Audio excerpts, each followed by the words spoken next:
Hey guys, this is Miriam at High Life Auto. I am out doing a video test drive on a 2004 Nissan Murano. If you've never been on my video test drives before, the way it works is I drive the vehicle on video and I tell you what I see, hear, think, smell, and feel to give you the best indication of being in the driver's seat without actually being in the driver's seat. I'm not a mechanic and this is not meant to be a 182-point inspection. Rather, this is meant to be a sneak peek into how the vehicle drives and any potential issues I notice as we're going along. So we'll take a look around the vehicle, we'll take a look under the hood, and then we'll go for a drive. And this one actually, we got it in Moberly, Missouri, which is like 2.5 hours away, and I drove it home from Moberly, Missouri, so it's an excellent driving car, but for the sake of a video test drive, I'm going to drive it on video. Here we go. Alright, here's the outside, and one good thing about when we get our cars from Missouri is they just have less rust on them because they're farther south, and I know that it's only 2.5 hours, but it makes a world of difference. So this one, like, you've got no rust on it, which is awesome coming into winter time. The front tires are probably about 30%. The back tires are, I would say, brand spanking new. Like my entire finger fits in there. Here's the inside. It could use a little bit of vacuuming, but it's in good condition as far as just the, you know, there's no holes or anything in the seats. It does have a sunroof, which we'll try when we get back in the driver's seat. It is the all-wheel drive version, which again is really awesome coming into the winter season. The one thing I did notice on this one is this back door opens, but this handle right under here, it just doesn't have the spring back effect. So it opens just fine. Teddy bears don't come with it. Those are my daughters. Like I said, we drove home from Moberly in it. But so this just, you gotta just push it back and then it's just fine. It latches and everything. I don't even know if you can see that or not, but it's just, it doesn't have the spring back that it should have. So I fixed something like that on my Yukon. Cost me like $12 for the part and took about an hour. So, but it's definitely not something that has to be fixed because it works just fine. You just gotta do a little bit of extra work by pushing it back. Again, this side, no rust, no dents, no dings, no scratches, no anything. It's an excellent, excellent looking vehicle. From the front, it looks like we've got a couple little, you know, hail dents or something right there. But other than that, very good body. Here's the motor. It's a little bit dusty, but it sounds good.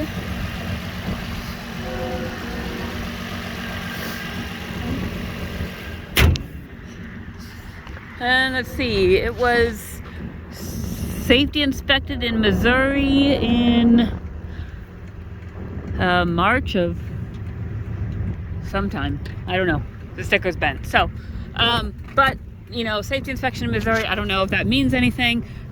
Looks like March of 2021. I'll show you that again. So sorry, that was my big old hand. Almost 9 months ago now, it was inspected in Missouri. So what that means is that whatever Missouri requires, it passed 9 months ago. So there's that. Let's check out the sunroof.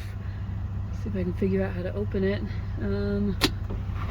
Sunroof opens and it closes. Okay, windows. Oh, I had my windows locked because I had my kids in here. Oh, I remember. Passenger side window. This switch doesn't work very well. But over here, oh wait, that's the lock button.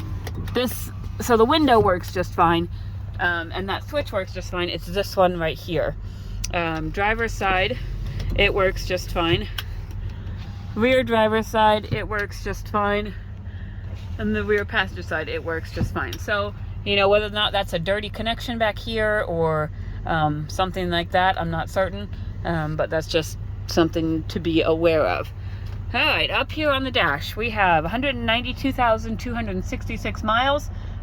Which means that I have driven it 228 miles just from Moberly. So we do have a check engine light on there, but no other lights. And our check engine light is P037, heated O2 sensor, heater control circuit, low, bank 1, sensor 2. And 430, catalyst system efficiency below threshold, bank 2. Those are both like O2 sensor exhaust codes. The exhaust might have a little bit of a rattle to it. I poked my head underneath there and I don't see, like, the exhaust pipe isn't cut off or anything. So there might just be a pinhole in it or something that's just causing a little bit louder exhaust. Inside right now, I can't even hear it, but I just noticed it a little bit outside. So whether or not that bothers you is something to pay attention to. We do have heated seats. I know mine works because I had it on all the way back from Moberly. That one I assume works because the lights come on. Let's see. Radio. Let's see. The heat works. Also, again, I had it on all the way back from Moberly. AC I can't really test because of the weather. It's just, you can't really test cold on cold. Let's see. Radio works. And that's a good song too. I think when I was messing with this, I want to say the oil changes do. Yeah, it was, so if they reset it when you know, when they were supposed to, is do it 3,000 miles. We've gone 3,087 miles. So there's that. Those are the settings buttons. But there's all these cool buttons up here. Oops, I just changed it to kilometers. But yeah, so there's all those cool buttons. But radio works, heat works. Oil change might need to be done. Heated seats work. Let's see. All right, well, let's go for a drive now. I'm trying to remember all the things. Sometimes when I drive a vehicle for extensive periods of times, I just forget to check certain things because I'm just used to, like, hey, they work.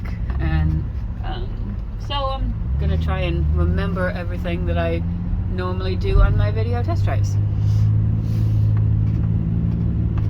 This one is a Cvt transmission, and like I like to say on all of my Cvt transmissions, please pull up a video on YouTube and look and see what they mean.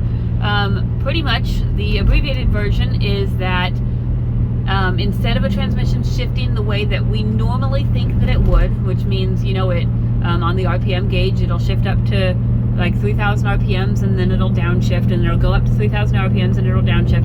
A Cvt transmission is a continuously variable transmission, which pretty much means that it is always shifting. It is always making tiny little adjustments so that you'll never really see or feel it shifting the way that we normally see it. I do not know if that's a really good explanation. I do not know if that's something you can understand, but they have tons of YouTube videos on Cvt transmissions and how they work.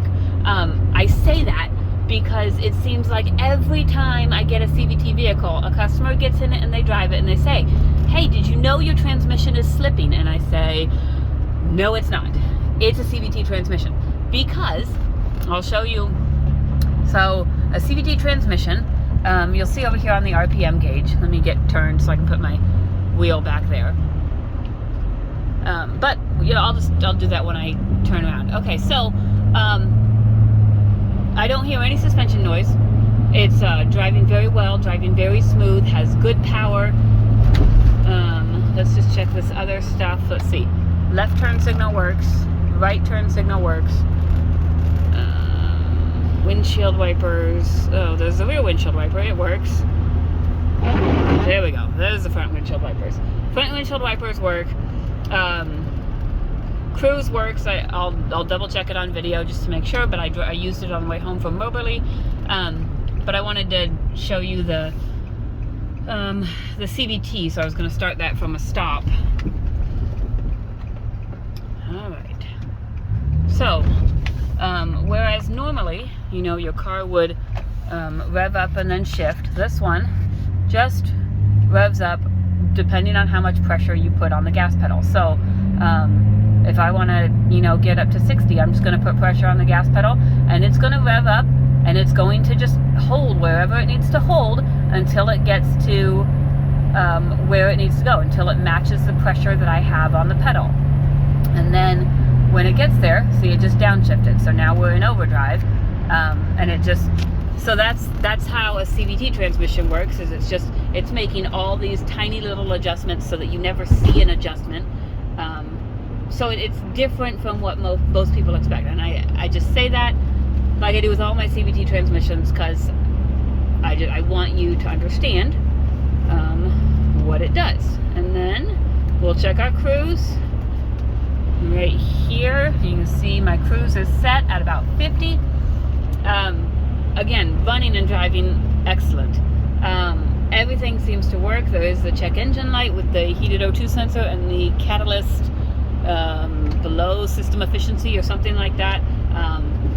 And I will put all of that in my description. If there are any updates, I will put them in my description. So if you have any questions, hit me up, shoot me a message, Facebook, email, text me, call me. My cell phone is 309-267-7200. Last thing before I forget, brakes, good and solid, no grinding, no vibration, no pulling or anything. Like I said, excellent, well-maintained vehicle. I think really as far as fixing goes, you know, you're looking at, if you wanted to, a master window switch on the driver's side, a rear hatch handle, and an oil change. So all very minor, very minor stuff, especially for a 17-year-old car. So any questions, hit me up. I will answer them for you. Thanks, guys.